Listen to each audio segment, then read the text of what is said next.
Hello everyone. இந்த வீடியோவில் state board புக்கில் இருக்கிற எலக்ட்ரோஸ்டாட்டிக் லெசனில் இருக்கிற எக்ஸாம்பிள் கொஷின்ஸை பார்க்க போகிறோம். வாங்க கொஷின்ஸை ஒன்று பார்க்கலாம். Example 6. Calculate the electric field at a point P and Q for the following two cases as shown in the figure. A positive point charge +1 is placed at the origin. +1 charge நான் ஆரிஜினில் வச்சுருக்கேன். ஓகேவா? So electric ஃபீல்டோட formula என்ன? KQ/R². Positive சார்ஜ்னால இந்த பாயிண்டில் electric field எப்படி இருக்கும்? அவையாக இருக்கும். அப்போ electric field at point P வேணும்னா கேவோட வேல்யூ என்ன? 9 × 10⁻⁹. சார்ஜ் எவ்வளோ சார்? KQ/R² தான் ஃபார்முலா. ஸோ சார்ஜ் எவ்வளோ? 1 மைக்ரோ கூலும். மைக்ரோனா 10⁻⁻6. இங்கே டிஸ்டன்ஸ் எவ்வளோ? 2. ஸோ 2ஓட ஸ்கொயர் 4. 2 ஸ்கொயர் இல்லை 2 ஸ்கொயர்னு எழுதுவோம்.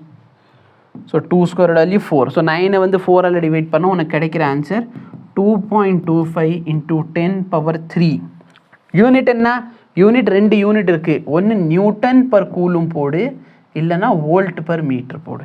ரெண்டுமே எலக்ட்ரிக் ஃபீல்டோட யூனிட் தான். சரிங்களா? ஓகே, நெக்ஸ்ட் என்ன பார்த்தோம்? டைரக்ஷன் கேட்டாங்கன்னா I_. இப்போ இந்த சார்ஜ்னால Q பாயிண்டில் கேட்குறான். எலக்ட்ரிக் ஃபீல்டோட ஃபார்முலா என்ன? K 9 × 10⁻⁹. சார்ஜ் எவ்வளோ sir? 1 micro coulomb. So 1 × 10⁻⁻6 divide by distance என்ன? 4ஓட ஸ்கொயர். ஸோ 4 ஸ்கொயர் என்ன ஆயிரும்? 16 ஆயிரும். So 9 divide by 16 0.562 × 10⁻⁻6. இப்போ எந்த டைரக்ஷனில் சார் இருக்கும்? சார்ஜ்லேருந்து அவே. So positive. அப்போ J_. புரியுதா? இது வரைக்கும் டிஃபிகல்ட்டி இருக்கா? டிஃபிகல்ட்டி இருந்தால் தாராளமாக கேளுங்க. ஓகேவா? நான் அதுக்காக தான் இருக்கேன். ஸோ உங்களுக்கு டிஃபிகல்ட்டி இருக்குன்னா நீங்கள் தாராளமாக என்கிட்ட கேட்கலாம். இப்போ இந்த நெகட்டிவ் சார்ஜுக்கு பார்ப்போம். நெகட்டிவ் சார்ஜ்லேருந்து இது எவ்வளோ தூரத்தில் இருக்குது? 2 மீட்டரில் இருக்குது. ஸோ எலக்ட்ரிக் ஃபீல்டுக்கு ஃபார்முலா அதே தான்.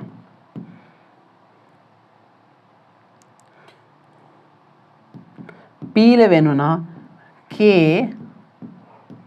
Qவோட வேல்யூ என்ன? சார்ஜோட வேல்யூ வந்து -2. ஸோ மைனஸ் போட மாட்டேன் நான். நெகட்டிவ் சைன் வந்து டைரக்ஷனை இண்டிகேட் பண்ணும். ஸோ மைனஸ் போட வேணாம். 2 × 10⁻⁻6 டிவைடட் பை எவ்வளோ டிஸ்டன்ஸில் இருக்க? 2. ஸோ 2ஓட ஸ்கொயர் 4. இது கேன்சல் பண்ணால் 2. ஸோ ஆன்சர் எனக்கு 4.5 × 10⁻⁻3 +3 கிடைக்குது. எந்த டைரக்ஷன் சார்? அப்போ -I_. ஏன்னா ஒரு சில பேர் இந்த இடத்துல சார் நெகட்டிவ் இருக்கனால தான் சார் நெகட்டிவ் வந்துச்சு, அந்த அளவுக்கு நான் போக மாட்டேன். ஓகேவா? வேல்யூ கண்டுபிடி. அந்த நெகட்டிவ் சைன் வந்து எதை இண்டிகேட் பண்ணுது? டைரக்ஷனை இண்டிகேட் பண்ணும். ஸோ அப்போ நம்ம போட்டுக்கலாம். ஏன் அப்படின்னா, ஃபார் எக்ஸாம்பிள் இப்போ இந்த கொஷின் எடுத்துக்கோ. ஆக்சுவலாக இந்த இடத்துல தான் பாயிண்ட் Q இருக்குது. அதை வந்து கிராப் பண்ணிட்டாங்க. எப்படி சார் உங்களுக்கு தெரியும்னா, நான் வந்து சொல்கிறேன், 2 நாளைக்கு முன்னாடி ரெக்கார்ட் பண்ண வீடியோ தான் இது. திரும்பி ரெக்கார்ட் பண்ணிக்கிட்டு இருக்கேன். அப்போ electric field at point Q 9 × 10⁻⁹ 2 × 10⁻⁻6. Suppose நான் இந்த இடத்துல மைனஸ் போடுறேன்னு வச்சுக்கோ. ஆக்சுவலாக இந்த இடத்துல டைரக்ஷன் எப்படி இருக்கும்? Positive direction, towards the charge வரும். சப்போஸ் நான் இங்கே சார்ஜ்லேயே ஒரு நெகட்டிவ் போட்டால் என்ன ஆயிரும்? இந்த இடத்துல பிரச்சனை ஆயிரும். டிவைடட் பை டிஸ்டன்ஸோட ஸ்கொயர். ஸோ 6ஓட ஸ்கொயர். இங்கே வந்து 2ஓட ஸ்கொயர் தான் 4. Okay, so 6 ஸ்கொயர்னா 36. ஸோ என்ன கிடைக்கும் எனக்கு? 9 2 சார் 18/36. அப்போ 0.5 × 10⁻3 அலாங் I_. ஸோ அதனால தான் நான் சார்ஜில் எப்பவுமே என்ன போட மாட்டேன்? +- போட மாட்டேன். அந்த +- நம்ம எதுக்கு யூஸ் பண்ணிக்கலாம்? டைரக்ஷனுக்கு யூஸ் பண்ணிக்கலாம். ஸோ இதான் இந்த கொஸ்டின். ஓகேவா? ஸோ ஒரு பாசிட்டிவ் சார்ஜ்னால PQ பாயிண்டில் எலக்ட்ரிக் ஃபீல்டு எவ்வளோ, நெகட்டிவ் சார்ஜ்னால PQ பாயிண்டில் எலக்ட்ரிக் ஃபீல்டு எவ்வளோ. ஞாபகம் வச்சுக்க வேண்டிய விஷயம்னா, பாசிட்டிவ் சார்ஜ் இருந்தால் எலக்ட்ரிக் ஃபீல்ட் இஸ் அவுட்வேர்டு. சரிங்களா? சார்ஜ்லேருந்து வெளியில் போகும். அதே நெகட்டிவ் சார்ஜாக இருந்தால் towards the charge, inward, radially inward, radially outward. இது மட்டும் ஞாபகம் வச்சுக்கிட்டீங்க, இந்த கொஷின் சால்வ் ஆயிரும். ஸோ இதே இந்த கொஷினோட சொல்யூஷன். உங்களுக்கு வேறு டவுட் இருந்தால் நீங்கள் தாராளமாக கேளுங்க. Thank you. Example 7. Consider charge configuration as shown in the figure. இருக்குது sir. Calculate the electric field at point A. If the electron is placed at point A, what is the acceleration? So first of all electric field கேட்குறாங்க. இப்போ நல்லா பாரு, இந்த positive சார்ஜ்னால electric field இந்த டைரக்ஷனில் இருக்குமா? So let me give some name. So இதான் Q1. Okay, so இது எல்லாமே லாஸ்ட் லெக்சரில் நான் டவுட் கேட்டேன் ஸ்டூடெண்ட்ஸ்ட்டு. அவங்க புக்கை பார்த்து சொன்னாங்க. பட் இந்த இடத்துல டைப்பிஸ்ட் வந்து இந்த மிஸ்டேக் பண்ணியிருக்காங்க. ஸோ இந்த சார்ஜ் Q1 அதோட வேல்யூ Q2 வேல்யூ ஈக்குவலாக தான் இருந்துச்சு. அப்போ நல்லா பார்த்தீங்கன்னா இந்த பாசிட்டிவ் சார்ஜ் எலக்ட்ரிக் ஃபீல்டு இந்த டைரெக்ஷனில் பண்ணுவோம். ஸோ எலக்ட்ரிக் ஃபீல்டு 1 இந்த டைரெக்ஷனில் வரும். ஃபார்முலா என்ன, KQ/R². கேவோட வேல்யூ என்ன, 9 × 10⁻⁹. Q என்ன sir, 1 micro coulomb, 10⁻⁻6 divide by R². அப்படின்னா இந்த சார்ஜ்லேருந்து இந்த பாயிண்ட் எவ்வளோ தூரத்தில் இருக்குது, இங்கேருந்து இங்கே இருக்க டிஸ்டன்ஸ் எவ்வளோ, 2 மில்லிமீட்டர். அப்போ 2² பண்ணால் 4 மில்லிமீட்டர். என்ன சார், 10⁻³ சரியா. 1 மீட்டரில் பார்த்தீங்கன்னா 1000 மில்லிமீட்டர், இல்லைன்னா 1 மில்லிமீட்டர் பார்த்தீங்கன்னா 10⁻³ மீட்டர். ஸோ அந்த இடத்துல 10⁻³ ஸ்கொயர் பண்ணுறப்ப எனக்கு 10⁻6 கிடைக்கும். இந்த டேர்ம் கேன்சல் ஆயிடுச்சுன்னா 2.25 × 10⁻9 எந்த டைரெக்ஷனில் இருக்குது, along J cap. Electric field first second சார்ஜ்னால இந்த டைரெக்ஷனில் இருக்கும். KQ/R². இது எவ்வளோ தூரம் சார் இருக்குது, அகைன் 2 மில்லிமீட்டர். அப்போ சேம் வரும்.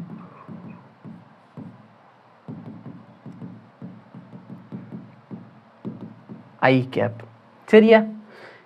இப்போ நல்லா பாரு, ஷார்ட்கட் என்ன, ரெண்டு ஈக்குவல் வெக்டாரா, ரெண்டோட வேல்யூ பாரு ஈக்குவல் வெக்டாரா, 90 டிகிரியில் இருக்கா. அப்போ E நெட்டோட வேல்யூ என்ன கிடைக்கும், √2 டைம்ஸ் அந்த வெக்டார் சரியா. ரெண்டு ஈக்குவல் வெக்டார் இருக்குன்னா என் ரிசல்டன்ட் எப்படி இருக்கும், அந்த வெக்டாரோட மேக்னிடியூடை 2 டைம்ஸ் பண்ணிடுங்க. அப்போ √2 × 2.25 × 10⁻9. சார் எனக்கு இதெல்லாம் புரியல அப்படின்னா ஒன்று பண்ணாத, என்னோட E நெட் வெக்டாரை 2.25 × 10⁻9 I cap plus 2.25 × 10⁻9 J cap. அப்போ நான் அதை காமனாக எடுத்துட்டேன்னா எனக்கு இப்படி கிடைக்கும். இப்போ இதோட மேக்னிடியூட் கண்டுபிடிச்சி நீ போட்டுக்கோ, மேக்னிடியூட் கண்டுபிடிச்சி போட்டாலும் உனக்கு அதே ஆன்சர் கிடைச்சிரும் சரியா. அப்போ எனக்கு ஸ்கேலாரை வேணால் இதை யூஸ் பண்ணு, வெக்டாரை வேணால் இதை யூஸ் பண்ண. CBSE புக்கை சால்வ் பண்ணிக்கிட்டு இருந்தேன்னா ஸ்கேலாரை யூஸ் பண்ணுவேன். பட் ஸ்டேட் போர்ட் புக்கில் எல்லா இடத்துல வெக்டார் யூஸ் பண்ணுறாங்க. ஸோ நான் வெக்டாரும் கொடுத்துருக்கேன். நெக்ஸ்ட் என்ன சொல்கிறாங்க, if an electron is placed at point A, what is the acceleration experienced by the electron? Suppose இந்த இடத்துல ஒரு எலக்ட்ரான் வச்சுருக்கேன், அப்போ எலக்ட்ரான் மேலே என்ன ஆக்ட் ஆகும், ஃபோர்ஸ் ஆக்ட் ஆகும். அந்த ஃபோர்ஸோட ஃபார்முலா என்ன, Q × E. அப்போ எலக்ட்ரிக் ஃபீல்டு வந்து நெட் எலக்ட்ரிக் ஃபீல்டு எனக்கு இந்த டைரெக்ஷனில் இருக்கும். ஆனால் இந்த இடத்துல நான் ஒரு எலக்ட்ரான் வைக்கிறேன், இந்த எலக்ட்ரான் இந்த புரோட்டான் என்ன சார் ஆகும், அட்ராக்ஷன். அப்போ இந்த புரோட்டான் அந்த எலக்ட்ரானை கீழே இழுப்பானா, இந்த டைரெக்ஷனில் இழுப்பானா. இந்த புரோட்டான் என்ன சார் பண்ணுவான், இந்த எலக்ட்ரானை இந்த டைரெக்ஷனில் இழுப்பான். அப்போ நெட் ஃபோர்ஸ் இந்த டைரெக்ஷனில் ஆக்ட் ஆகும் சரியா. அப்போ ரெண்டு மெத்தட் இருக்குது, ஒன்று இந்த மெத்தட் யூஸ் பண்ணிக்கோ. இந்த மெத்தட் யூஸ் பண்ண போகிறேன்னு சொன்னால் சார்ஜோட வேல்யூ என்ன, charge of electron -1.6 × 10⁻−19 × 2.25 × 10⁻9 I cap plus J cap சரியா. இல்லை சார் நான் இதை யூஸ் பண்ணுறேன் அப்படின்னா அந்த இடத்துல இந்த வேல்யூவால் மல்டிப்ளை பண்ணிக்கோங்க. நீ சொல்லுவேன் சார் நீங்கள் தான் சொன்னீங்க சார்ஜ் நெகட்டிவோட சப்ஸ்டியூட் பண்ணக்கூடாது. நல்லா இப்போ நான் சார்ஜ் நெகட்டிவோட சப்ஸ்டியூட் பண்ணல, எலக்ட்ரிக் ஃபீல்டை கம்பேர் பண்ணுறப்ப இந்த டைரெக்ஷன் ஆப்போசிட் இருக்குது, அதனால நான் ஒரு மைனஸ் சைன் போட்டிருக்கேன். அப்படி கூட நீ எடுத்துக்கலாம். இப்போ அவங்க ஆக்சலரேஷன் கேட்டாங்க, ஆக்சலரேஷன் வேணும்னு சொன்னால் நல்லா பாரு, F = ma, F = QE. அப்போ ஆக்சலரேஷன் வேணும்னா QE/m. ஸோ ஆக்சலரேஷன் வேல்யூ வேணும்னு சொன்னால் சப்போஸ் நான் இந்த I கேப் J கேப் வச்சு கண்டுபிடிக்கிறேன்னு வச்சுக்கோ, இந்த வேல்யூ எம்மால் டிவைட் பண்ணுவேன். -1.6 × 10⁻−19 எலக்ட்ரிக் ஃபீல்டு எவ்வளோ சார் வந்துச்சு, 2.25 × 10⁻9 I cap plus J cap. Mass of electron என்ன, 9.1 × 10⁻31. ஸோ இதை நான் டிவைட் பண்ணால்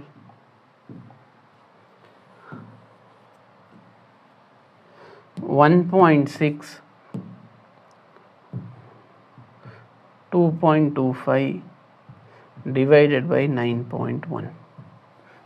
ஸோ எனக்கு கிடைக்கிற ஆன்சர் -0.395 சரிங்களா.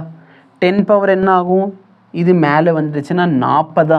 10 பவர் -31 மேலே வச்சுன்னா +31 ஆயிடும். 31 + 9 40 ஆயிடுச்சு. 40லேருந்து இது போயிடுச்சுன்னா 10⁻21. ஸோ உங்கள் புக்கில் மேபி என்ன பண்ணியிருக்கலாம், 21க்கு பதிலாக 20ன்னு சொல்லி வச்சுருக்கலாம். Okay, along I cap plus J cap. Okay சரி, எனக்கு வெக்டாரோட மேக்னிடியூட் மட்டும் கொடுங்க அப்படின்னா இதோட மேக்னிடியூட் என்ன ஆகும்? ஐ கேப் ப்ளஸ் ஜே கேப்னு இருக்கேன்னா நான் சிம்பிளாக இதை √2 டைம்ஸ்னு போட்டுக்க போகிறேன். √2 இன்ட்டு 0.395 இன்ட்டு 10⁻⁻21. உங்கள் புக்கில் என்ன இருக்கோ அதை நீ ஃபாலோ பண்ணிக்கோ. ஓகே, ஸோ நான் இதுவும் கொடுத்துருக்கேன், இதுவும் கொடுத்துருக்கேன். மேக்னிடியூட் மட்டும் வேணும்னா இந்த வேல்யூ, இது வேணும்னா அந்த வேல்யூ. இல்லை சார் எங்கள் புக்கில் ஸ்டாண்டர்ட் ஃபார்மில் இருக்குன்னா இந்த வேல்யூ -3.95 இன்ட்டு 10⁻⁻20 கூட இருந்திருக்கும். ஓகேவா? இதை நான் √2ஆல் மல்டிப்ளை பண்ணால் என்ன கிடைக்கும்?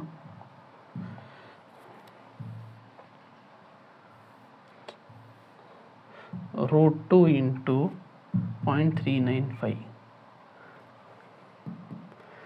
5.58 இன்ட்டு 10⁻⁻20.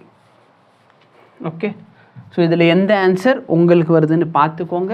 பார்த்துட்டு கமெண்ட் பண்ணுங்க. மோஸ்ட் ப்ராப்ளி ஸ்டேட் போர்டுனால வெக்டார் ஃபார்மில் கொடுத்து வச்சுருப்பாங்க. தேங்க்யூ.